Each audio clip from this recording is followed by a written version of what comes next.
ನೋಡೋಣ. ಮುದದಿಂದ ಜಪಿಸು ನಾಮ. ಏನು ಜಪಿಸಬೇಕು, ಹ್ಯಾಂಗ ಜಪಿಸಬೇಕು, ಯಾಕೆ ಜಪಿಸಬೇಕು? ಜಪಿಸು ಅಂತ ಅಲ್ಲೊಂದು ಪದ ಅದ, ಅದಕ್ಕೆ ಉತ್ತರ ಒಂದಿದೆ. ಅಲ್ಲಿ ಗೊತ್ತಾಗೈತೆ ನಿಮಗೆ? ಉತ್ತರ ಅಲ್ಲೇ ಅದಾವ, ಗೊತ್ತಾಗ್ಯದ. ಮುದದಿಂದ ಜಪಿಸು ನಾಮ. ನಾ ಏನ್ ಕೇಳಿದೆ ನಿಮಗೆ? ಏನು ಜಪಿಸ್ಬೇಕು, ಯಾಕೆ ಜಪಿಸ್ಬೇಕು, ಹ್ಯಾಂಗ ಜಪಿಸ್ಬೇಕು?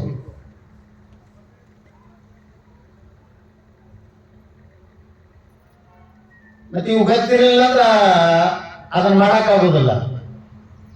ಯಾವುದಾದ್ರೂ ಒಂದು ಕಾರ್ಯವನ್ನ ಪ್ರಾರಂಭ ಮಾಡಬೇಕಾಗಿತ್ತಂದ್ರೆ ಅದರ ಪೂರ್ವಾಪರ ಇತಿಹಾಸ ಗೊತ್ತಿರಬೇಕಾದ್ರು. ಯಾಕೆ ಮಾಡ್ತೀನಿ, ಯಾಕೆ ಮಾಡಬೇಕು ಅಂದ್ರೆ ಅದು ಸಕ್ಸಸ್ಫುಲ್ ಆಗ್ತದೆ. ಸುಮ್ಮನೆ ಮಾಡಿದ್ರೆ ಮಂದಿ ಮಾಡ್ತಾರಂತ ನೀವು ಮಾಡಿದ್ರೆ ಆಯ್ತೇನೆ, ತೆಲಿವೆಲ್ಲ ತಟ್ಟು ಹಾಕೊಂಡು ಹೋಗ್ಬೇಕಾಗ್ತದೆ. ಯಾವುದೇ ನೀವು ಕಾರ್ಯ ಕೈಗೆತ್ಕೊಂಡ್ರು ಕೂಡ ಅದರ ಪೂರ್ವಾಪರ ನಿಮಗೆ ಗೊತ್ತಿರಬೇಕು, ತಿಳಿದು ಮಾಡಬೇಕು. ಏನಂತೀರಿ ನೀವು? ನೀವು ಹೇಳಿದ್ದೆ ಶಾಸ್ತ್ರ ಹೇಳ್ತದ, ಶಾಸ್ತ್ರ ಹೇಳಿದ್ದನ್ನೇ ನೀವು ನಿಮ್ಮ ಭಾಷೆಯಲ್ಲಿ ಮಾತಾಡ್ತೀರಿ. ನೋಡು, ಮನಸ್ಸು ಕೊಟ್ಟು ಮಾಡು ಅಂತಿರ್ತಿರಲಿಲ್ಲ, ತಿಳಿದು ಮಾಡು. ಇರಲಿಲ್ಲ ಅಂದ್ರೆ ಬಿಟ್ಟು ಬಿಡು. ನೀವು ಇದನ್ನ ಯಾಕೆ ಹೇಳ್ತಾರೆ ಅಂದ್ರೆ ಅದು ನಮ್ಮ ಶಾಸ್ತ್ರ ಹೇಳಿದ್ದೇ ಹೇಳಾಕತ್ತೀರಿ ನೀವು. ಆದ್ರೂ ಗೊತ್ತಿಲ್ಲ ಇದು ಶಾಸ್ತ್ರ ಹೇಳ್ಯಾದ ಅಂತ ಗೊತ್ತಿಲ್ಲ. ಬಹಳ ಸುಂದರವಾಗಿ ಹೇಳ್ತಾರ, ಏ ತಮ್ಮ, ಮನಸ್ಸಿಗೆ ಬಂದಂಗ ಮಾಡಬೇಡ, ವಿಚಾರ ಮಾಡಿ ಮಾಡು, ತಿಳಿದು ಮಾಡು, ಮನಸ್ಸು ಕೊಟ್ಟು ಮಾಡು. ಹಾಗಾಗ್ಲಿಲ್ಲ ಅಂದ್ರೆ ಬಿಟ್ಟು ಬಿಡು, ಯಾಕಂದ್ರೆ ಹಾಳಾಗಿ ಹೊಕ್ಕಿ. ಅದರ ಅರ್ಥ ನೀವು ಮಾಡಿದ್ದರ ಕರ್ಮದ ಫಲ ಏನ್ ಕೈ ಸೇರುವುದಿಲ್ಲ ಅಂತ ಅರ್ಥ. ಅದಕ್ಕೆ ಇಷ್ಟೇ. ಯಾಕೆ ಹಂಗೆ ಹೇಳಿದ್ರು ಅವ್ರ ಹಿರಿಯರು ಅಂದ್ರೆ, ಕಷ್ಟಪಟ್ಟು ಮಾಡಿದ ಕರ್ಮದ ಫಲ ಪ್ರಾಪ್ತಿ ಮಾಡ್ಕೋಬೇಕು, ಪಡಿಬೇಕು. ಇಲ್ಲಿ ಹೇಳಿದ್ರು ಆ ಒಂದು ಲೈನಿನೊಳಗೆ ನಾ ಕೇಳಿದ 3 ಕ್ವಶನ್ಗಳಿಗೆ ಆನ್ಸರ್ ಅದಾವ, 3 ಪ್ರಶ್ನೆಗಳಿಗೆ ಉತ್ತರ ಅದಾವ. ಹೆಂಗೆ ಜಪಿಸೋದು, ಏನು ಜಪಿಸೋದು, ಯಾಕೆ ಜಪಿಸೋದು. 2 ಅದಾವ, ಒಂದಿಲ್ಲ. ಏನ್ರಿ?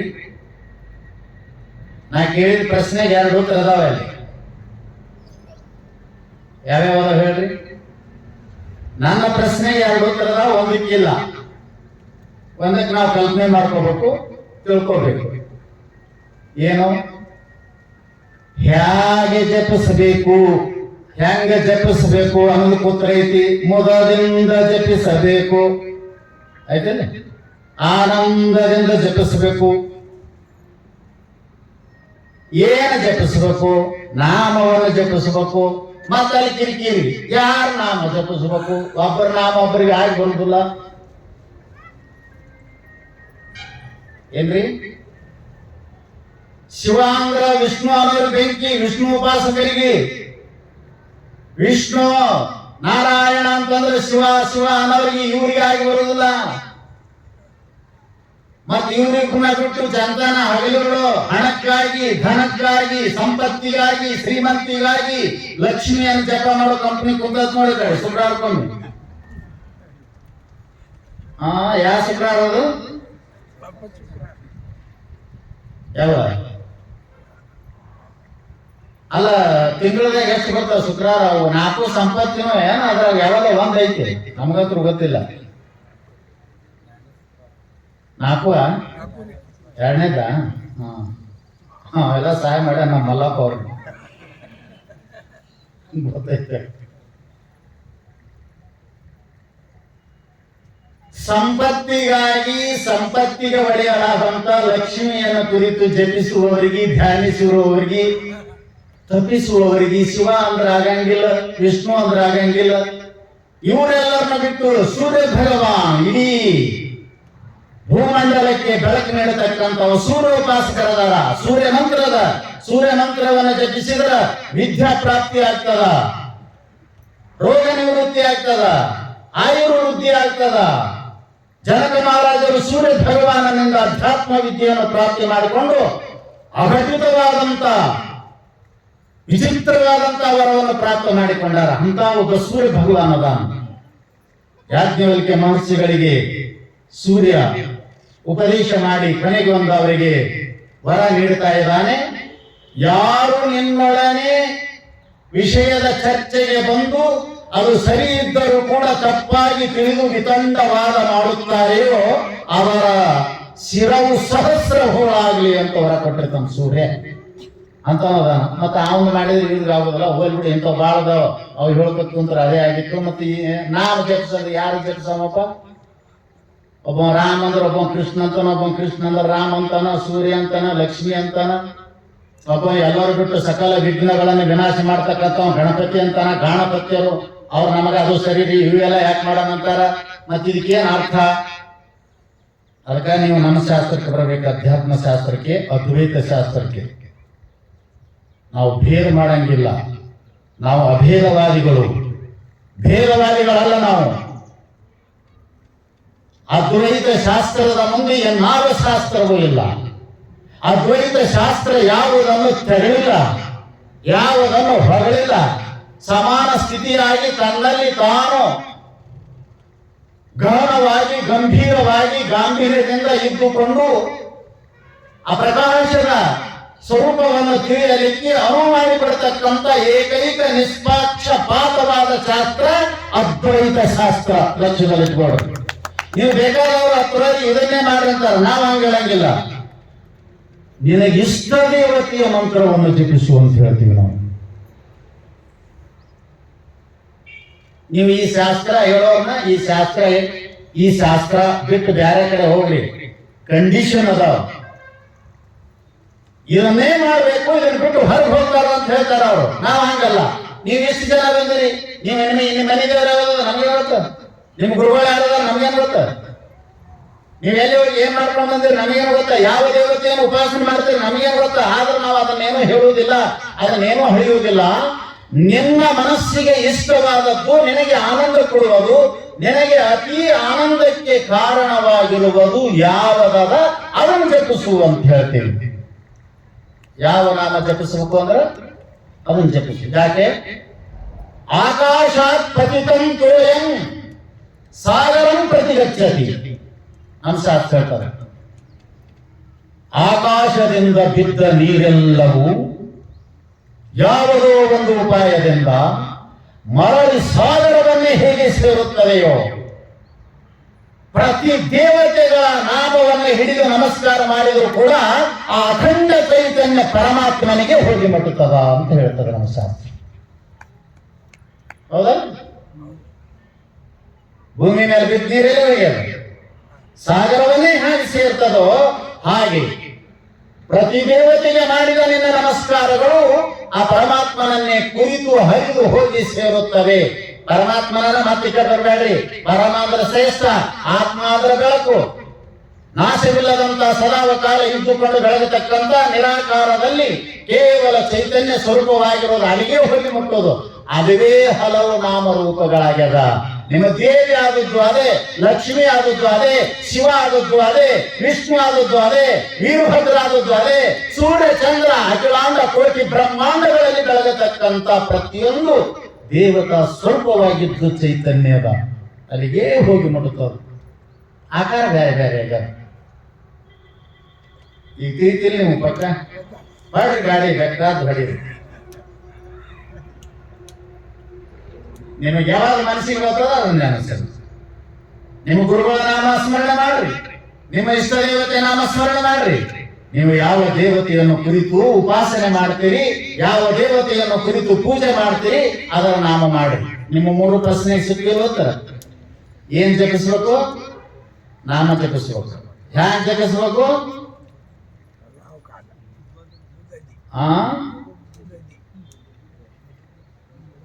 ನಿಂತಿಗೊಂಡಾಗ ಜಪಿಸ್ಬೇಕು.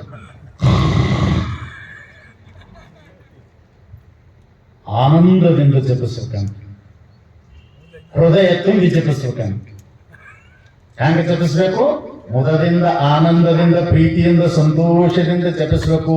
ನಿಮ್ಮ ಪ್ರೀತಿಗೆ ಪಾತ್ರರಾದ ಮಗುವಿನ ಎಷ್ಟು ಚಂದ ಕೂಗಿ ಕರಿತೀರಲ್ಲ, ನಿಮ್ ಪ್ರೀತಿಗೆ ಪಾತ್ರರಾದ ವ್ಯಕ್ತಿನ ಎಷ್ಟು ಚಂದ ಕೂಗಿ ಕರಿತೀರ. ಹೆಂಗ ಯಾವಾಗ ಅವನು ನೋಡ್ಲಿ ಅಂತ ನಿಮ್ಮ ಹೃದಯ ಹರಿದು ಹರಿದು ಹಂಬಲಿಸ್ತದಲ್ಲ, ಹಂಗ ಹಂಬಲಿರ್ಬೇಕು. ಹಂಬಲ ಕನ್ನಡದಾಗ ಅದಕ್ಕೆ ಹಂಬಲ ಅಂತಾರ. ಹಂಬಲ್ ಇರ್ಬೇಕು ಅದಕ್ಕೆ ಇನ್ನೊಂದು, ಅವಾಗ ಮೊದಲ ಈ ವ್ಯವಸಾಯ ಮಾಡುವಾಗ ಕೂರ್ಗಿ ತಾಳಿಗೆ ಮುಂದೊಂದು ಹಾಕಿರ್ತೀರಿ ನೋಡೋದಕ್ಕೆ, ಹಂಬಲ ಅಂತಿದ್ರ ಅದಕ್ಕೆ, ಹೌದಲ್ಲ? ಅದು ಇರ್ಲಾರ್ದಾನೆ ಬರೇ ಕಟ್ಟಿಗೆ ತಾಳೆ ಬಿತ್ತಿದ್ರ ಬೀಜ ನಾಟಿ ಆಗುದಿಲ್ಲ. ಅದಕ್ಕೊಂದು ಕೆಬ್ಬಣದ ಮುಂದೆ ತಾಳಿಗೆ ಸೇರಿಸಿ ಅದಕ್ಕೆ ಹೆಂಗ ಹಂಬಲ ಅಂತ ಕರೀತಾರ. ಹಾಗೆ ನಿನ್ನ ಹೃದಯದಲ್ಲಿ ತುಂಬಿದ ಆನಂದವೆಂಬ ಆನಂದ ತುಂಬಿದ ರೂಪವಾದ ಹಂಬಲ ಇತ್ತು ಅಂದ್ರೆ ಭಗವಂತನನ್ನು ಜಪಿಸಿದ, ಪ್ರಾರ್ಥಿಸಿದ, ಸ್ಮರಿಸಿದಕ್ಕೆ ಅದು ಹೆಂಗ ಬೀಜ ಮೊಳಕೆಯಾಗಿ ಫಲ ನೀಡ್ತದೋ ಹಂಗ ಫಲ ನೀಡ್ತದಂತ. ಹಂಬಲ ಇರ್ಲಾರ್ದೆ, ಪ್ರೀತಿ ಇರ್ಲಾರ್ದೆ, ವಿಶ್ವಾಸ, ಸಂತೋಷ, ಶ್ರದ್ಧೆ ಇರ್ಲಾರ್ದೆ ಮಾಡಿರೋದಕ್ಕೆ ಬಂತು. ನೀವಂತೀರಲ್ಲ, ಹೊಳ್ಯಾಗ ಹುಣಸೆ ಹಣ್ಣು ತೊಳೆದಂಗ, ಬೂದಿ ಒಳಗೆ ತುಪ್ಪ ಹಾಕದಂಗ, ಬಸಿದೊಳಗೆ ಹವಿಯನ ಬೀರಿ ಅಂತ ಬರೆದ್ರು ಮಹಾನುಭಾವರು. ಕಷ್ಟಪಟ್ಟು ತುಪ್ಪ ಕಾಸಿ ಬೂದಿ ಒಳಗೆ ಹಾಕಿದ್ರ ಎಷ್ಟದು ಅನರ್ಥ ಅದನೋ ಹಾಗೆ ಪ್ರೀತಿ, ವಿಶ್ವಾಸ, ಶ್ರದ್ಧೆ, ಸಂತೋಷ, ಆನಂದ, ಹಂಬಲ ಇಲ್ಲದೆ ನೀನು ಜಪಿಸಿದರೆ ನಿನಗೆ ಫಲ ಕೊಡುವುದಿಲ್ಲ. ಮಾಡಿದ್ದಷ್ಟೇ ಏನಾಗ್ತದ?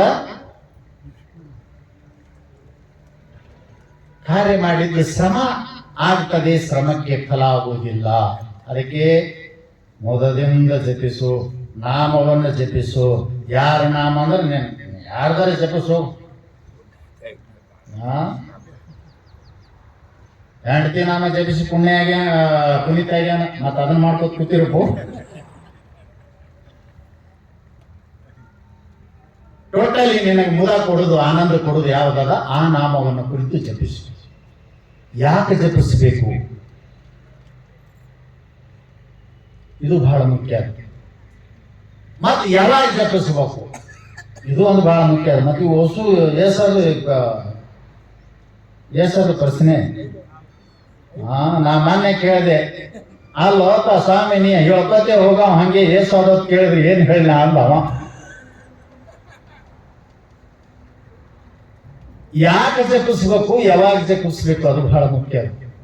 ಯಾವಾಗ ಸ್ಮರಣೆ ಮಾಡಬೇಕು, ಯಾಕೆ ಸ್ಮರಣೆ ಮಾಡಬೇಕು? ಅದಕ್ಕೆ ಕಬೀರರು ಹೇಳಿದ್ರು, ಲಕ್ಷ್ಯ ಕೊಡ್ರಿ, ಭಗವಂತನು ಹೇಳಿದ,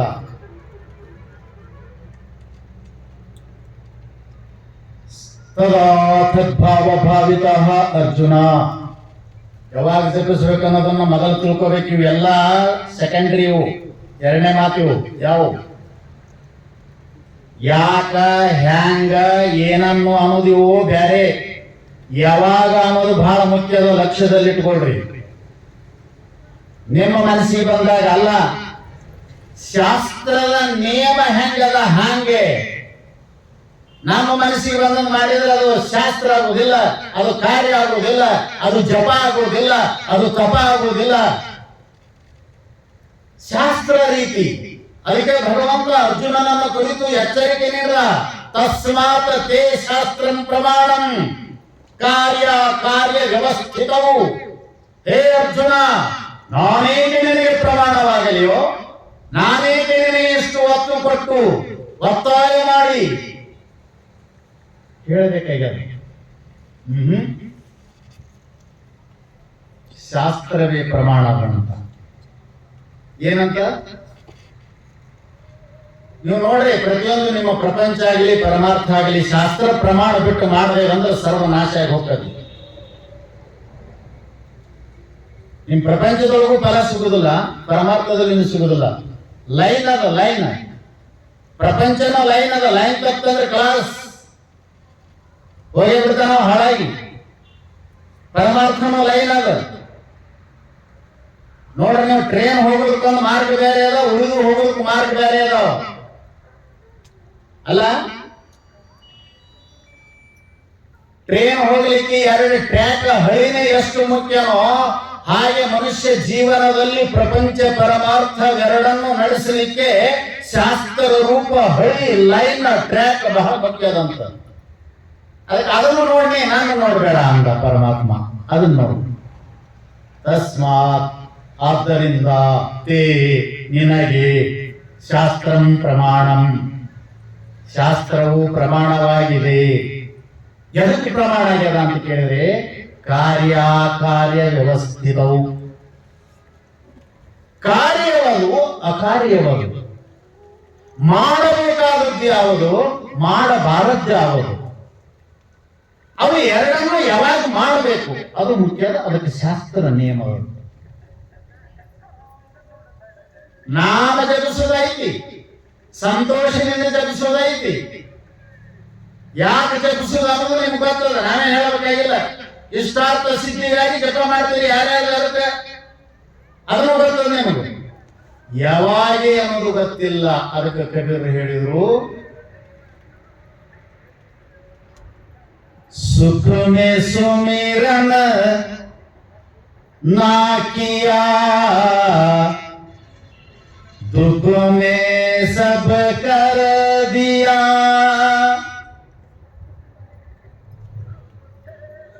ताके कबीर बोल दिया. ಏನ್ ಹೇಳಿದ್ರು ಅವರು? ಸುಖೋ ಮೇ ಸುಮಿರನ ನಾ ಕಿಯಾ.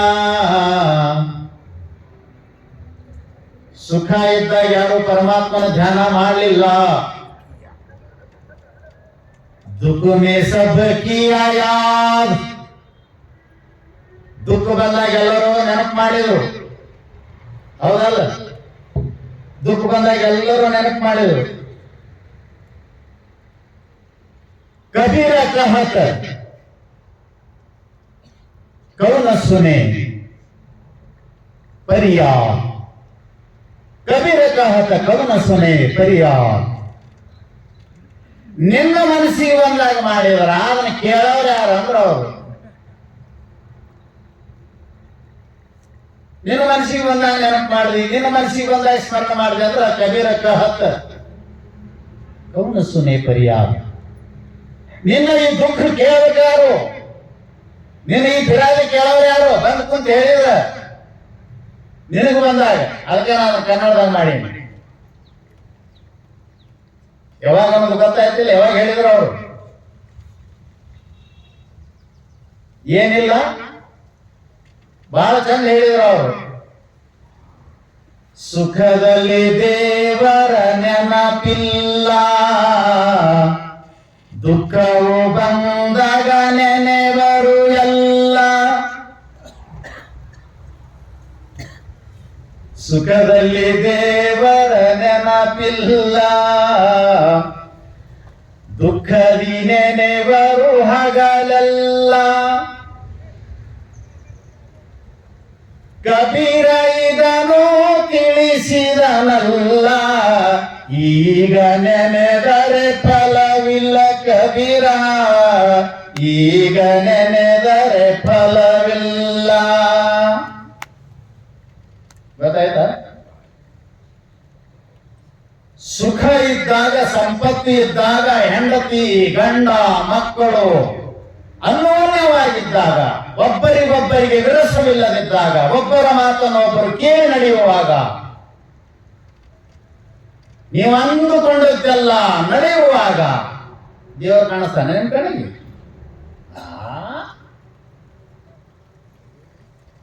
ನಿಮಗೆ ದೇವರು ಕಾಣಿಸ್ತಿದೆ ಯಾವಾಗಂದ್ರೆ ಅವಾಗ ನೋಡು, ಮಗ ಕುಡಿದು ಬಂದು ದನಕ್ಕೆ ಬಡದಂಗ ಬೆಳಿಲಕ್ ಹತ್ತ ಅಂದ್ರ, ಹೊಲ ಮಾರದ ಅಂದ್ರ, ಮನಿ ಮಾರದ ಅಂದ್ರ, ಗುಂಡಗಳ ಕರ್ಮ ಮನೆಗೆ ಬರಕ್ ಹತ್ತಿದ ಅಂದ್ರ ಅವಾಗ ಬರೋರು ಯಪ್ಪ ಮಗ ವಿರೋಧ ನಮ್ಮ ಮಾತು ಕೇಳಲ್ಲ, ನಮ್ಮ ಹತ್ರ ಬರೋದು ಅವಾಗ.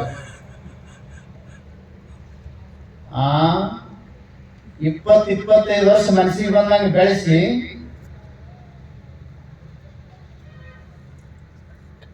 ಲಾಲಯೇತ್ ಪಂಚವರ್ಷಾಣಿ ತಾಳಯೇತ್ ದಶವರ್ಷಾಣಿ. ಶಾಸ್ತ್ರ ಹೇಳ್ತದ ಮಕ್ಕಳನ್ನ ಹಡಿಯೋದು ಮುಖ್ಯ ಅಲ್ಲ, ಮಕ್ಕಳನ್ನ ಬೆಳೆಸೋದು ಮುಖ್ಯ. ಸುಮ್ಮನೆ ಆಗೋದ್ರೆ ಅಂತ ಅದಕ್ಕೆ ಏನ್ ನಮ್ಮ ಪಗಾರ ಕಡಿಮೆ ಅಂತ ಕೇಳ್ತಾವ, ಸರಿಯಾಗಿ ಬೆಳೆಸಲಿಲ್ಲ ಅಂದ್ರೆ. ದೇವರ ನೆನಪಾಗೋದು, ಗುಡಿ ನೆನಪಾಗೋದು ಯಾವಾಗ ಅಂದ್ರೆ ನಿಮ್ಮ ಮೈ ತುಂಬಾ ಕಷ್ಟಗಳು ಬಂದು ಮುತ್ತಿದಾಗ, ಹೆಂಡತಿ ಮಕ್ಕಳು ವಿರೋಧ ಆದಾಗ, ಏನ್ ಮಾಡ್ಬೇಕು ಅನ್ನೋದು ದಿಕ್ಕು ತೋರಿಸಲಾರ್ದಂಗ ಆದಾಗ ಅವಾಗ ಬರೋದು ಗಂಡ ಮಾತು ಕೇಳಲ್ಲ, ಹೆಂಡತಿ ಮಾತು ಕೇಳೋರು, ಮಕ್ಕಳ ಮಾತು ಕೇಳೋ. ಅವಾಗ ದೇವ್ರ ನೆನಪಾಕನೆ ಸುಖಮೆ ಸುಮಿರನ ನಾಕಿಯ, ಸುಖದಲ್ಲಿ ಯಾರಿಗೆ ನೆನಪಿಲ್ಲ, ದುಃಖದಿ ನೆನೆವರು ಹಗಲೆಲ್ಲ. ಅದು ಎಲ್ಲಿತನ ನಮ್ ಶರಣರು ಹೇಳಿದ್ರು ಬಹಳ ಸುಂದರವಾಗಿ. ಆ ದುಃಖ ಬಂದಾಗಲೇ ಭಗವಂತನ ಸ್ಮರಣೆ ಮಾಡಿ, ಪರಮಾತ್ಮನ ಸ್ಮರಣೆ ಮಾಡಿ, ಅವನನ್ನ ನೆನಪಿಸಿ, ಹೇ ದೇವ, ಈ ಬಂದ ಕಷ್ಟಗಳನ್ನ ನೀನು ಪರಿಹಾರ ಮಾಡು, ಸದಾ ನನ್ನ ಉಸಿರಿನಲ್ಲಿ ಉಸಿರಾಗಿರಿಸಿಕೊಂಡು ನಿನ್ನನ್ನು ನಾನು ಜಪಿಸ್ತಾ ಇದ್ದೀನಿ, ಸ್ಮರಣೆ ಮಾಡ್ತಾ ಇದ್ದೀನಿ, ನಿನ್ನ ನೆನಪು ಮಾಡ್ತಾ ಇದ್ದೀನಿ ಅಂತ ಅಂದವರೇ ಪೂರ್ತಿ ಅದನ್ನು ಹಿಡಿತಾರ ಅಂದ್ರೆ ಇಲ್ಲಂತ. ನಿಮಗೆ ಇವೇ ಮನೆಯೊಳಗ ಪ್ರಪಂಚ ವಿರೋಧ ಆಗ್ಬೇಕು, ಬಡತನ ಬರ್ಬೇಕು, ಏನಾರ ಒಂದು ದೊಡ್ಡ ಹಾನಿ ಆಗ್ಬೇಕು, ಅವಾಗ ಗುಡಿ ಹುಡುಕಾಡೋದು. ಗುಡಿ ಆಮೇಲೆ ಹುಡುಕಾಡ್ತಾರೆ ಅವ್ರು, ಮೊದಲು ಮಾಡಿಸೋರು ಹುಡುಕಾಡ್ತದೆ ಈ ಕಂಪ್ನಿ.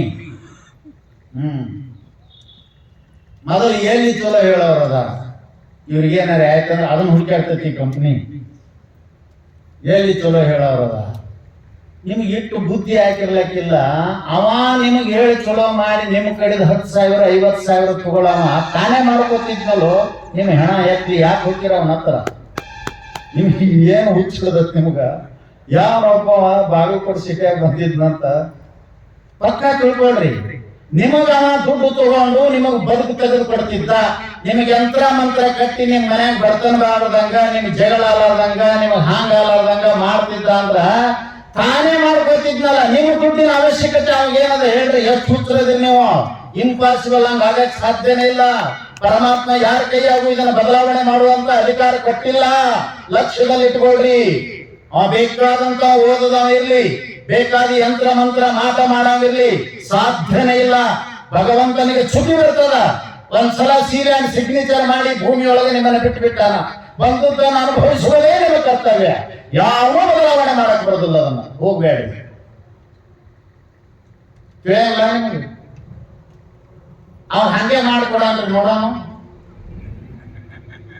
ಉಪವಾಸ ಆಯ್ತಾನ. ನೀವು ಹೋಗ್ರಿ, ನಮ್ಗೆ ಹಿಂಗಾಗಿ ಅದ ನಮ್ಗೆ ಚಲೋ ಮಾಡು, ಇಷ್ಟು ಕೊಡುದಿಲ್ಲ, ಹಂಗೆ ಮಾಡನ್ನು. ಹೌದು, ನಾನು ಮಾಡಿಸೋಕೆ ಅವ್ನ ಕಾಲು ಹಿಡ್ಕೋತೀನಿ ಹೋಗಿ. ನಾ ನಿಮ್ಗೆ ಯಾಕೆ ಕೇಳಬಾರ್ದು? ನಿಮ್ ಹಣ ಎತ್ಕೊಂಡು ಅದನ್ನ ಮಾಡೋರು, ನಿಮಗೆ ಹೇಳೋರು, ನಿಮಗ್ ಒಳ್ಳೇದು ಮಾಡೋರು ಊರ್ ಹಾಕೊಂಡು ಸತ್ತಾರ. ಹೋಯಪ್ಪ ಎಷ್ಟೋ ಮಂದಿ ನೇಣ್ ಹಾಕೊಂಡು ಸತ್ತಾರ.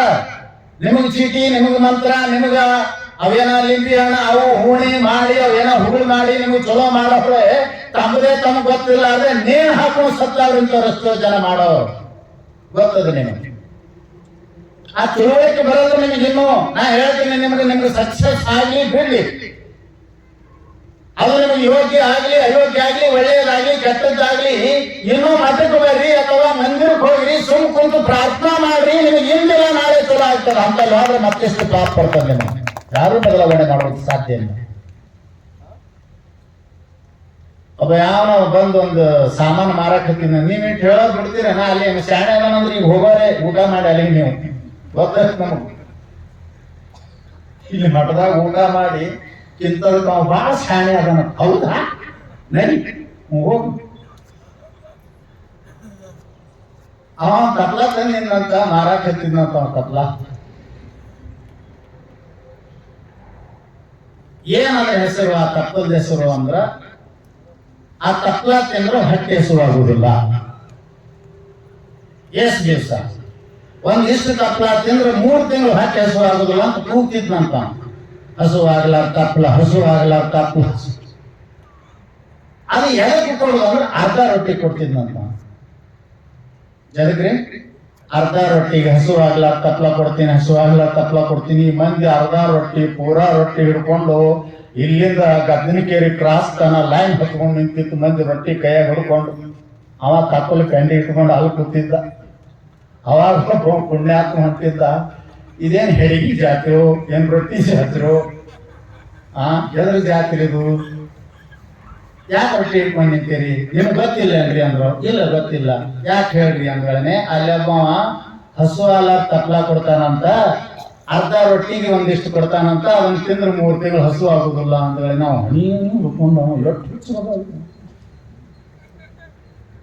ಅವ ಅಂದ ನಿಮಗ್ ಬುದ್ಧಿ ಐತೇನಂದ. ಯಾಕ ಅಂತ ಕೇಳಿದ ಎಲ್ಲ ಕಂಪ್ನಿ, ಹಸು ನಿಮಗ ಆಗ್ಲಾರ್ದಂತ ತಪ್ಪಲ ನಿಮಗೆ ತಿನ್ನಿಸಿ ನಿಮ್ಮ ಹಸು ಹಿಂಸಂಗಿತ್ತಂದ್ರ ನಿಮ್ಮ ರೊಟ್ಟಿ ತಿಂದು ಹೊಟ್ಟಿ ತುಂಬಿಸುತ್ತಿದ್ದಾವ, ತಾನೇ ಆ ತಪ್ಪಲ ತಿಂದು ತಿನ್ನಿಸುತ್ತಿದ್ನಲ್ವ, ನಿಮ್ ಹೆಣ ಹಾಕ್ಲಿ. ಅವಾಗ ಅಂದಿಸ ಹೌದಲ್ಲ ಅಂದು ಅಂತ ಅಂದಿಸೆ. ನೀ ಏನ್ ಹೇಳಿದ್ರಿಲ್ಲ, ನಾವು ಹೋಗೋರೆ ರೊಟ್ಟಿ ತಗೊಂಡು ಬಂದ್ವಿ ಒಂದಿಸ್ ಕಂಪ್ನಿ. ಹಾಗೆ ನಿಮ್ಮ ಜೀವನದಲ್ಲಿ ಕಷ್ಟಗಳ ಬಂಧುಗಳನ್ನೇ ಮೊದಲು ಹೋಗೋದು. ನೀವು ಯಾರಂದ್ರೆ ದೇವ್ರು ಹೇಳೋರಲ್ಲಿ ಏನ್ ಹೇಳ್ತಾವ, ದೇವ್ರು ಹೇಳಕ್ ಬರ್ತದ, ದೇವ್ರು ಹೇಳಕ್ ಬರ್ತದ, ದೇವ್ರು ಕೇಳಕ್ ಬರ್ತದ. ಎಷ್ಟು ಸುಂದರ ನೀವು. ದೇವ್ರು ಹೇಳುವುದಲ್ಲ, ದೇವ್ರು ಕೇಳುವುದಲ್ಲ. ಎಲೆಮರೆಯ ಕಾಯಿಯಂತೆ ಎದ್ದುಕೊಂಡು ಅನಂತ ಶಕ್ತಿಯಿಂದ ಚತುರ್ದಶಿ ಭುವನ ಬ್ರಹ್ಮಾಂಡಗಳ ಪ್ರತಿಯೊಂದು ಮೂಲೆಗಳಲ್ಲಿ ಏನು ನಡಿಬೇಕು ಅನ್ನೋದನ್ನ ನಿಯೋಜನೆ ಮಾಡುವಂತ ಸಾಮರ್ಥ್ಯದಿಂದ ಕೂಡಿದ್ದು ದೇವರದ.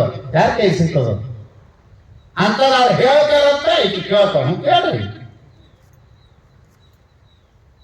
ಇವೆಲ್ಲ ಭಕ್ತಿ ತುಂಬಿಸ್ಕೊಳ್ಳು. ಇವು ಕಷ್ಟ ಬಂತು ಅಂತಂದ್ರೆ ನೀವು ಮತ್ತೆ ಮೊದಲು ಹೋಗೋ ಮೆಟ್ಟಲು ಯಾವ್ದಂತ ಕೇಳಿದ್ರೆ ಗೊತ್ತದ ನಿಮ್ಗೆ. ಯಾವ ಮಾಟ ಮಂತ್ರ ದೇವರ ಸುಡ್ಗಾಡ ಅಲ್ಲಿ ಹೇಳ್ಕೊತ ಹೋಗುವುದು. ಅವ್ರು ನಿಮಗೆ ಹೇಳಿ ನಿಮ್ಮ ರೊಕ್ಕ ತಗೊಂಡು ಅವ್ರು ಚೆನ್ನಿ ಹೊಡಿಯೋರು. ಅವು ಎಲ್ಲ ಆಗ್ಲಿಲ್ಲ ಅಂದ್ರೆ ನಮ್ಮ ಕಡೆ ಬರೋದು. ಕೊನೆಗೆ ಬಂದು ನಿಮ್ಮ ಪಾದಕ್ಕೆ ಬಿದ್ದು ನೋಡಿ ಏನ್ ಮಾಡ್ತೇವೆ. ನಾನು ಹೊಡಿಯೋದು ಶಂಕ.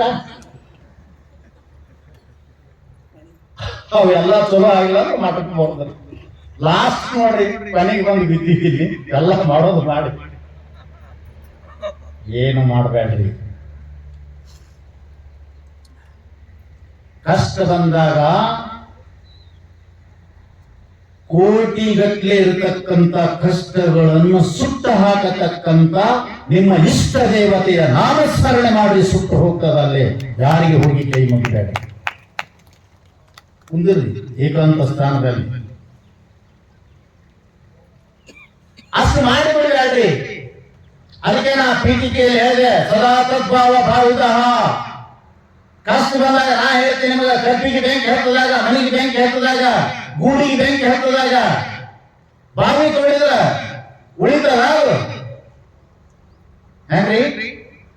ಮನೆಗೆ ಬೆಂಕಿ ಹತ್ತದಂತ ನೀರು ಹುಡುಕಾಡಿದ್ರು ನೀರು ಸಿಗ್ಲಿಲ್ಲ, ಎಲ್ಲಿ ನೀರು ಸಿಗ್ಲಿಲ್ಲ. ಹೆಂಗ್ ನೋಡ್ರಿ, ಬಾವಿ ತೋಡ್ರಿ, ಬಾವಿ ತೋಡ್ರಿ ಅಂತ ಯಾವ ಶಾಣೆ ತೋಡ್ ಬಾವಿ ಯಾಕೆ ನೀರು ನೀ ಬಾವಿ ಹೊಡೆದು ತೆಗೆದು ಮಾಡಿ ನೀರು ತೆಗೆದ್ರೊಳಗೆ ಮನೆ ಸುಟ್ಟು ಬಸ್ ನಾಕಿ ಹೋಗಿರ್ತದ. ನೀವು ಮಾಡುವ ಪ್ರತಿಯೊಂದು ಕಾರ್ಯ ಹಂಗದ. ಯಾವಾಗ ನಿಮಗೆ ಕಷ್ಟ ಬರ್ತದಲ್ಲ ಅವಾಗ ಪರಮಾತ್ಮ ನೆನಪಾಗ್ತಾನ. ಯಾವಾಗ ನಿಮಗ ಬಡತನ ಬರ್ತದಲ್ಲ ಅವಾಗ ದೇವ್ರ ನೆನಪಾಗ್ತಾನೆ ನಿಮಗೆ. ಭಗವಂತ ಹೇಳಿದ, ಅರ್ಜುನ ನಿನ್ನ ಮೇಲೆ ಬಂದಾಗ ಕಷ್ಟ ಬಂದಾಗ ಅವುಗಳನ್ನ ನೀಗಿಸುವುದಕ್ಕೋಸ್ಕರವಾಗಿ ನೀನು ಮಾಡಬೇಡ, ಈಗಲಿಂದೇ ಪ್ರಾರಂಭ ಮಾಡು. ಸದಾ ತದ್ಭಾವ ಭಾವಿತ ಮಾಡ್ರಿ. ಅದಕ್ಕೇನು ರೊಕ್ಕದ ಏನ್ ಎಲ್ಲಿದೆ ಲಾರೆ ಹೇಳ್ಕೊಂಡು ಬರೋದದ, ಏನ್ ಅದಕ್ಕೆ ದುಡ್ಡು ಕೊಡೋದದ, ಏನಾಯ್ತಿರಿ ಅದಕ್ಕೆ ಏನು ಬಾಂಡಲ್ ಹಾಕೋದದ. ನೀವ್ ಏನಾರ ಮಾಡಿದ್ರೆ ಬಾಂಡಲ್ ಹಾಕಬೇಕು. ನೀವ್ ಏನಾರ ಕೇಳಕ್ ಹೋದ್ರೆ ನಿಮ್ಗೆ 50,000 ಗಟ್ಟಲೆ ಸಾಮಾನು ಬರೆದು ಕೊಡ್ತಾರ. ಅದು ಆಗ್ತದಿಲ್ಲ, ಸುಗಾಡ ಬರೆದು ಕೊಡ್ತಾರ. ಅವೆಲ್ಲ ತಗೊಂಡು ಹೋಗಿ ಮಾಡಿಸ್ತೀರಿ. ಏನಾಗ್ಯದ? ಏನೂ ಇಲ್ಲರಿ. ಅನಾಯಾಸವಾಗಿ ಮೇಧಿನಿಯೊಳಗೆ ತುಂಬಿಕೊಂಡಿರತಕ್ಕಂತ ನಾಭ ಸ್ವರೂಪವಾದ ಭಗವಂತನ ನಾಮ ಎಲ್ಲಿ ಬೇಕಲ್ಲಿ ತುಂಬ್ಯದ, ಕೈ ಇಟ್ಟಲ್ಲಿ ಅದ. ಅದನ್ನು ಮಾಡೋದು ನಿಮ್ಮ ಕರ್ತವ್ಯ ಅದ. ಹಣ ವೆಚ್ಚ ಮಾಡ್ತಾ ಇರೋದಲ್ಲ. ಅದಕ್ಕೆ ನಾನು ನಿನ್ನೆ ಒಂದು ಪದ ಹಾಡಿದೆ, ಕೇಳಿದ್ರೆ ಯಾರಿಗೊತ್ತು?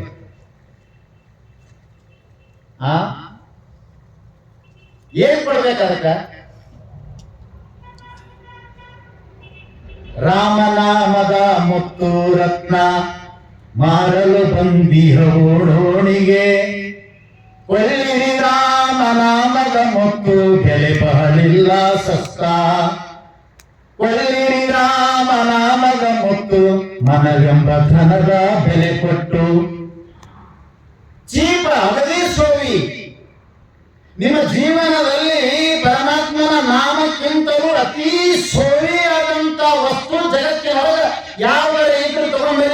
ಶಿಷ್ಯ ಹಾಕಿ ನಾನು. ಏನು ಹೋದ್ರು ಬೆಲೆ ಅದ್ರಿ, ಅದಕ್ಕೆ ಇದಕ್ಕೇನು ಕೊಟ್ಟಿರಿ ನೀವು?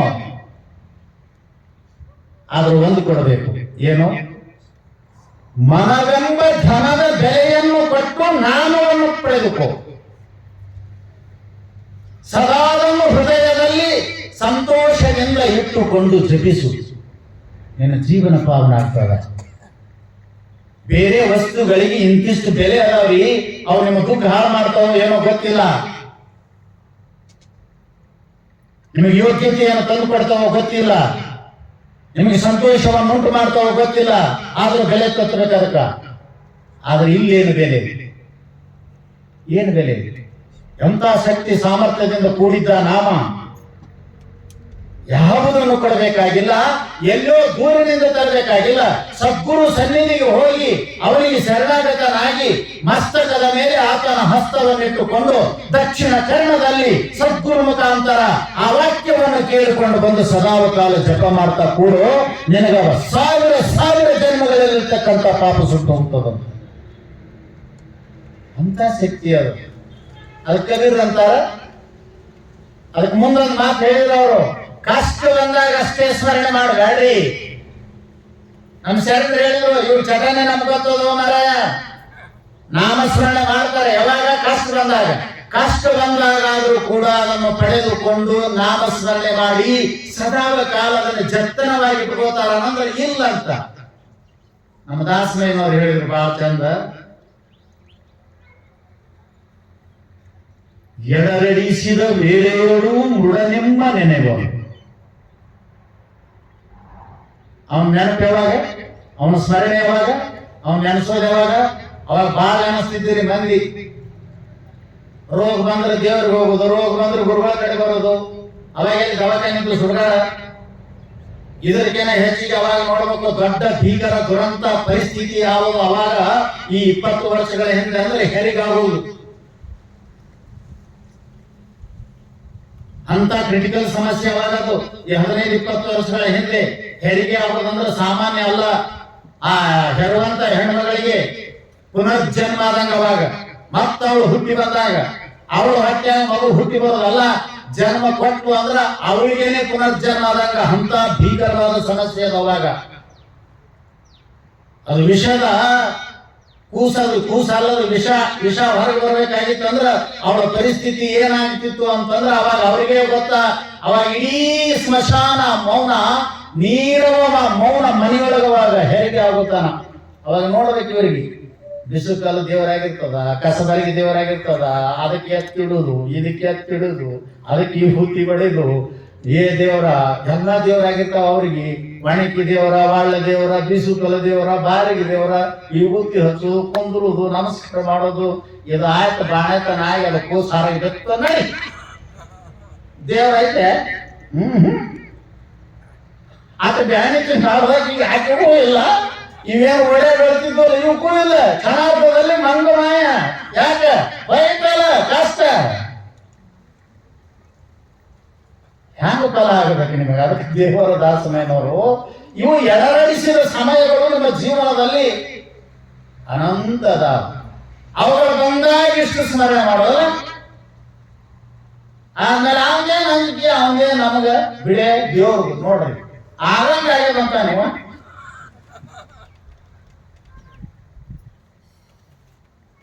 ಇವು ಬಹಳ ವಿಚಿತ್ರ ಜನ. ಒಳ್ಳೇದಾಯ್ತಂದ್ರೆ ತನ್ನ ಮೇಲೆ ಹಾಕೋತಾರ, ಕೆಟ್ಟದಂದ್ರೆ ದೇವ್ರ ಮೇಲೆ ಹಾಕ್ತಾರೆ. ಯಾಕಂದ್ರೆ ಅದಕ್ಕೆ ಯಾರು ದಿಕ್ಕಿಲ್ಲ ನೋಡು ದೇವ್ರಿಗೆ.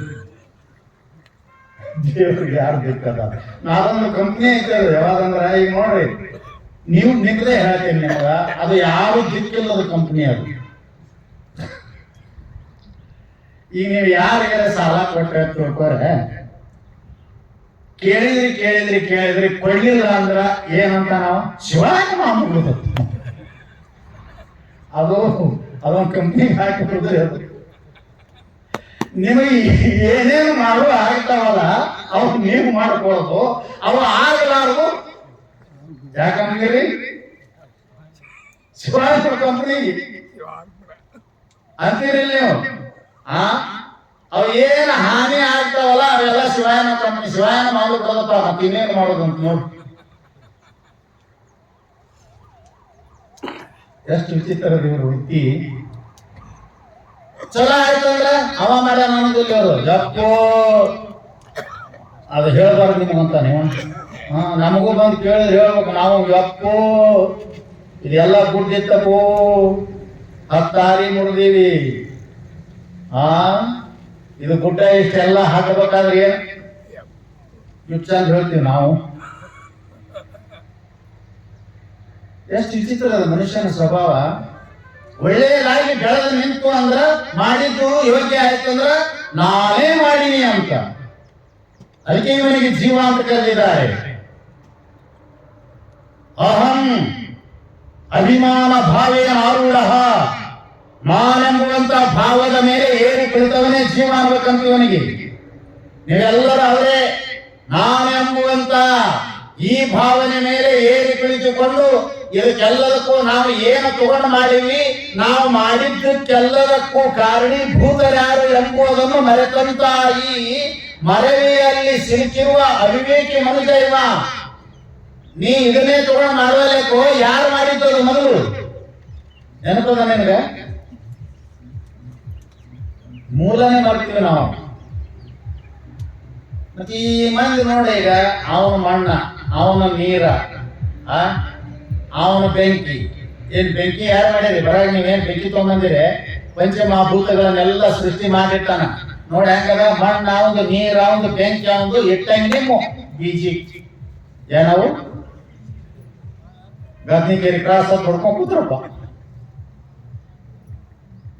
ಮತ್ತೇನ್ ಅನ್ಬೇಕ್ರಿ? ಅವೇ ಒಂದಿಷ್ಟು ಸರಿಯಾಗಿ ಸುಡ್ಲಾರ್ದೆ ಕೆಟ್ಟ ಅದು ಅಂದ್ರ ಅವಾಗ ದೇವ್ರ ಹೆಸರು ಹೇಳುದ್ರಿ.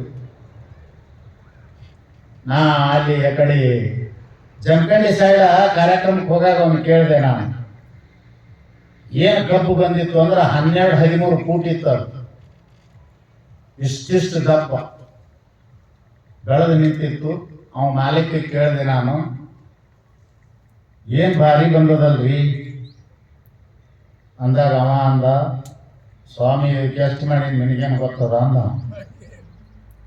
ಅವೆಲ್ಲ ಮಾಡಿದ್ದು ಲಿಸ್ಟ್ ಹೇಳಿದ್ರೆ ಗಾಬರಿ ಆಗ್ತೀನಿ, ಅಷ್ಟು ಮಾಡೀನಿ, ಯಾರು ಉಪಕಾರ ಕೈತಿ ಮಗಂದು ಅಂತ ಹಿಂಗೆಲ್ಲ ಅಂದ ಅವ. ಮಾರನೇ ಸಲ ಹೋಗಾಗ ಅಲ್ಲೇ ದಾರಿನಲ್ಲಿ ಆಯ್ದು ಹೊರಟಿದ್ದೀವಿ. ಅದು ಹೆಂಗಾಗಿತ್ತಂದ್ರೆ ಕಬ್ಬು ನರಿ ಬಾಲ್ ಆದಂಗಾಗಿತ್ತು, ನೆಲ ಹಿಡ್ಕೊಂಡು ಇಷ್ಟೇ ಕುಂತಿತ್ತು. ಈ ವರ್ಷ ಹಿಂಗ್ಯಾಕಾಗ್ಯದ್ರಿ ಗೌಡ್ರ, ಹಿಂಗ್ಯಾಕಾಗ್ಯದ್ರಿ ಸಾವುಕಾರ ಅಂದೆ. ಅವ ಅಂದ, ಪ್ರಕಟ ಮಾಡಿದ್ನೇ ದೇವ್ರ ಮನ್ಸಿಗೆ ಬರ್ಲಿಲ್ಲ ನೋಡ್ರಿ. ನೀವು ಅನ್ರಿ, ಆದ್ರ ಸ್ಮರಣೆ ಮಾಡ್ರಿ, ಅವನ ಹೆಸರು ತಗೊಳ್ರಿ. ಕೆಟ್ಟದ್ದು ಅವನ ಮೇಲೆ ಹಾಕ್ಬ್ಯಾಡ್ರಿ, ಒಳ್ಳೇದು ನಿಮ್ಮ ಮೇಲೆ ಹಾಕೋಬ್ಯಾಡ್ರಿ. ಕಷ್ಟ ಬಂದಾಗ ಸ್ಮರಣೆ ಮಾಡಿ ಕೈ ಬಿಡಬೇಡ್ರಿ. ಅದನ್ನ ಸದಾವಕಾಲ ನಿಮ್ಮ ಜೀವನದಲ್ಲಿ ಮುನ್ನಡೆಸಿಕೊಂಡು ಹೋಗ್ರಿ ಅಂತ. ಎಡರಡಿಸಿದ ವೇಳೆಯೋಳು ಮೃಡ ನಿಮ್ಮ ನೆನೆವರು, ಎಡರಡಿಸಿದ ಆಪತ್ತು ಕಡೆಯಾಗಲು ನಿಮ್ಮನ್ನು ಎಡಹಿದರು ಕಾಣರು ಅಂತ. ಏನೋ ಕಾಲಿಗೆ ಬಡಿತು ಅಂತೀರಂತ. ಆ ದೇವರೇ ಬಂದು ನಿಮ್ಮ ಸಮ್ಮುಖದಲ್ಲಿ ನಿಂತಾಗ ಅದು ಯಾವಾಗ ಜಪಿಸಬೇಕು ಅನ್ನೋದಕ್ಕೆ ಅಲ್ಲ. ಅದಕ್ಕೆ ನೀವು ಗಮನದಲ್ಲಿ ಇಟ್ಕೋಬೇಕು. ಏನಂತ ಕೇಳಿದ್ರೆ, ಏನು ಜಪಿಸಬೇಕು, ಹ್ಯಾಂಗ ಜಪಿಸಬೇಕು, ಹ್ಯಾಂಗ ಸ್ಮರಣೆ ಮಾಡಬೇಕು, ಯಾಕೆ ಸ್ಮರಣೆ ಮಾಡಬೇಕು ಅನ್ನೋದಕ್ಕಿಂತಲೂ ಯಾವಾಗ ಸ್ಮರಣೆ ಮಾಡಬೇಕು ಅನ್ನೋದು ಬಹಳ ಮುಖ್ಯದ. ನೀವು ಒಮ್ಮೆ ನಿಮಗೆ ಕಷ್ಟ ಬಂದಾಗ, ಅಂತಃಕರಣದಲ್ಲಿ ಬೆಂಕಿ ಹತ್ತಿದಾಗ ಬಂದ ನಂತರ ಅದನ್ನು ಯಾರು ಕೇಳುವುದಿಲ್ಲ ಅಂತ ಕಬೀರರು ನಿರ್ಭಿಡಿ ಎಂದು ಹೇಳ್ತಾ ಇದ್ದಾರೆ. ಕೌನ ಸುನೆ ಪರಿಯಾ ಏನಂದ್ರ ಅವರು? ಕೌನ ಸುನ, ಯಾರು ಕೇಳ್ಬೇಕದ ನೀನು ಫಿರ್ಯಾದಿ? ಯಾರು ಕೇಳ್ಬೇಕು ನೀನು ಸಂಕಟ? ಯಾರು ಕೇಳ್ಬೇಕು ನೀನು ದುಃಖ? ಕೈ ನಡೆಯುವಾಗ, ಶಕ್ತಿ ಇದ್ದಾಗ, ನೀನೆಲ್ಲ ಓಡಾಡಿ ಮಾಡುವಾಗ ನಾನೇ ಮಾಡಿದೆ ಅಂದು ಸಮಾಜ ವಿರೋಧ ಆದಾಗ, ಮನೆ ವಿರೋಧಿ ಆದಾಗ, ಶರೀರ ವಿರೋಧಿ ಆದಾಗ, ದುಃಖಗಳು ಬಂದು ಮುತ್ತಿಕೊಂಡಾಗ, ಹೇ ಪರಮಾತ್ಮ ನನ್ನ ಕಾಪಾಡು ಅಂತ ನೀ ಮೊರೆ ಇಟ್ರೆ ಯಾರು ಕೇಳಬೇಕದನ್ನ ಅಂದ್ರ ಕಬೀರರು. ಅದಕ್ಕೆ ಮುಂದೊಂದು ಮಾತು ಬರೆದ್ರು, ಸುಖ ಮೇ ಸುಮಿರನ ನಾ ಕರೆ ದುಃಖ ಮೇ ಕರೆ ಸೈ. ಏನಂತಾರ ಅವರು? दुख में सुमिरन सब करे, सुख में सुमिरन करे तो दुख दुख कहे को आए कबीरा दुख कहे को आए ಅದು ಪುತ್ರ ಇಲ್ಲಿ ಹೇಳಿದ್ರು, ಎರಡೂ ಅವರೇ ಹೇಳಿದ್ರು. ಕಷ್ಟ ಬಂದಾಗ ನೀ ಸ್ಮರಣೆ ಮಾಡಿ ಬಂದು ಮರೆಯಿಟ್ಟು ಅದನ್ನು ಯಾರೂ ಕೇಳುವುದಿಲ್ಲ. ಸುಖದಲ್ಲಿ ಸ್ಮರಣೆ ಮಾಡದೆ ಕಷ್ಟದಲ್ಲಿ ಬಂದು ಅವನ ಸ್ಮರಣೆ ಮಾಡಿದ್ರ ಆ ನಿನ್ನ ಕೂಗನ್ನು ಕೇಳುವವರು ಯಾರು ಇಲ್ಲ ಅಂತ ಹೇಳಿದ್ರು. ಅದಕ್ಕೆ ಹೇಳ್ತಾರೆ ಅದನ್ನ ಮತ್ತೆ ತಿರುಗಿ ಅದಕ್ಕೆ ಉತ್ತರ, ಸುಖದಲ್ಲಿನೇ ನೀನು ಸಂಪತ್ತಿನಲ್ಲಿ ಶರೀರ ಸಂಪತ್ತು, ಧನ ಸಂಪತ್ತು, ಜನ ಸಂಪತ್ತು ಎಲ್ಲ ಸಂಪತ್ತು ಇದ್ದಾಗ ನೀನು ಪರಮಾತ್ಮನನ್ನ ನೆನೆಸಿದ್ದೀಯಾದರೆ ದುಃಖನೇ ಬರ್ತಿದ್ದಿಲ್ಲಲ್ಲ ನಿನಗೆ. ದುಃಖ ಕಾಯಕೋ ಆಯ್, ದುಃಖನೇ ಬರ್ತಿದ್ದಿಲ್ಲ. ಹೋಗಿ ಬೇಡ್ಕೊಳ್ಳೋದು ಅವಶ್ಯಕತೆ ಇದ್ದಿದ್ದಿಲ್ಲ ಅಂತ.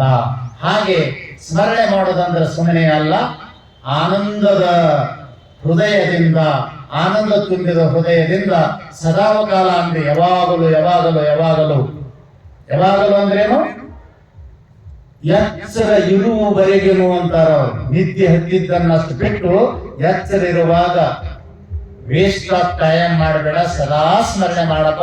ಒಮ್ಮೆ ಅವಾಗ ಮಾಡ್ತೆ ಅಂದ್ರ ಯಾರೂ ಬಂದು ಕಾಪಾಡೋದಿಲ್ಲ, ಇವರೇ ಬಂದು ಬರುದಿಲ್ಲ. ಮನೆ ಮಕ್ಕಳಾಗಿರ್ತಾರ, ಕೂಗಿದ್ರೆ ಇವರೇ ಬರುದಿಲ್ಲ, ದೇವರಲ್ಲಿ ಬರ್ಬೇಕು.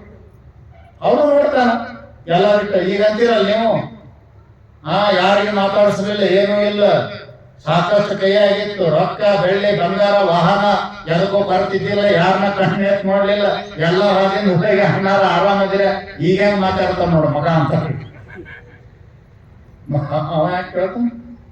ಇವರೇ ಹಚ್ಕೊಳ್ಳೋದಲ್ಲ, ಊರದ ಮಗ ಯಾರದ ಈಗ ನಾನು ಬಗ್ಗೆ ಬಂದ ನೋಡು, ಬಿಡ ಅವನೇನ್ ಹಚ್ಚಿ ಅಂತ ಹೆಂಗಂತಾರ ಇವರು. ಮತ್ತ ಅವಾಗ ಎಲ್ಲರನ್ನ ಕಣ್ಣು ಎತ್ತಿ ನೋಡಿ ಅಣ್ಣ ಅಪ್ಪ ಕಾಕ ಅಂತ ಚಂದಾಗಿ ಮಾತಾಡಿದ್ನಂದ್ರ ಎಲ್ಲರೂ ಪ್ರೀತಿ ಮಾಡ್ತಿದ್ರು. ಹಾಗೆ ನೀವು ಒಮ್ಮೆ ದುಃಖ ಬಂದಾಗ ಬಂದು ಸ್ಮರಣೆ ಮಾಡಿದ್ರೆ ನಾ ಏನೇನು ಕೇಳವಲ್ಲ ಅಂತ ಸದಾ ಪರಮಾತ್ಮನೇ ಹೇಳ್ತಾ ಇದ್ದಾನೆ. ಹಾಗೆ ಮಾಡು ನೀನು ಆನಂದದಿಂದ, ಸದಾವಕಾಲದಿಂದ, ಅದು ಈಗ ನಿನಗೆ ಫಲ ಕೊಡ್ತದ ಅಂತೆ. ಅದಕ್ಕೆ ಇವೆಲ್ಲದಕ್ಕಿಂತಲೂ ಮುಖ್ಯವಾಗಿ ಯಾವಾಗ ಮಾಡಬೇಕು ಅನ್ನೋದು ಬಹಳ ಮುಖ್ಯ. ಯಾವಾಗ ಅಂತಂದ್ರೆ ಸದಾವಕಾಲ ಅಂತ ಇಟ್ಕೊಂಡ್ಬಿಡಿ. ಒಂದು ನಿಮಿಷ ಸಹಿತ ಹಾಳು ಮಾಡಲಾದೆ ಸ್ಮರಣೆ ಮಾಡಿದ್ರ ಆ ಫಲ ಪ್ರಾಪ್ತಿ ಆಗ್ತದ ಅನ್ನುವಂತ ವಿಷಯವನ್ನು ಹೇಳಿದ್ದಾರೆ. ಅಂತ ಸದ್ಬುದ್ಧಿ ಸದ್ಗುರುಗಳು ಕರುಣಿಸಲಿ ಅಂತ ಹೇಳಿ ಇವತ್ತು ಈ ವ್ಯಾಖ್ಯಾನಕ್ಕೆ ಮಂಗಲ ಮಾಡೋಣ. ಹರಿ